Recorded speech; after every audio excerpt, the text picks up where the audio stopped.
Actually আমাদের কাছে একটা চিঠি আছে এসডিএম মহোদয়ের কাছে, DM and collector Sepahijala district থেকে আমাদের ডিএম স্যার দিয়েছেন যে এখানে একটা অফিসিয়ালিতে একটা প্যাথোলজি আছে যেটার নাম মাইক্রো বায়োলজিক্যাল প্যাথ মেবি এটা আছে। তো ওই প্যাথটা এখানে তাদের যে পিসিএন পিএনডিটি অ্যাক্ট অনুযায়ী যে রিনিউয়ালটা ছিল না এবং এক্সপায়ারি উইদাউট রিনিউয়াল এটা কাজ চালাচ্ছিল।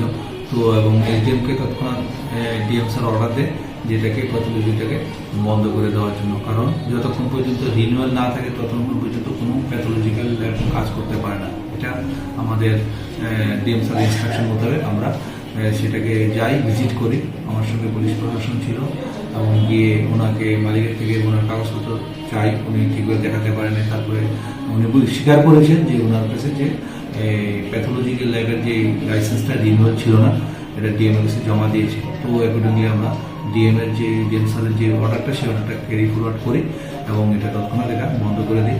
এখন এটা আমরা ইনকোয়ারি করে রিপোর্ট দিয়েছি, আমি অলরেডি এসডিএম কাছে দেবো, এসডিএম ডিএমকে দেবে। তারপরে সেই অনুযায়ী ডিএম থেকে কোনো ইনস্ট্রাকশন না হওয়া পর্যন্ত ততক্ষণ পর্যন্ত এটা চাবি আমাদের কাছে হেফাজতে আছে। এখন যতক্ষণ পর্যন্ত ডিএম স্যার অর্ডার না দেবে ততক্ষণ পর্যন্ত এটা বন্ধ থাকবে। কাগজপত্র সঠিক ছিল না, তার জন্য এটা ডিএম স্যারের নির্দেশেই আমরা এটা বন্ধ করেছি। বর্ষা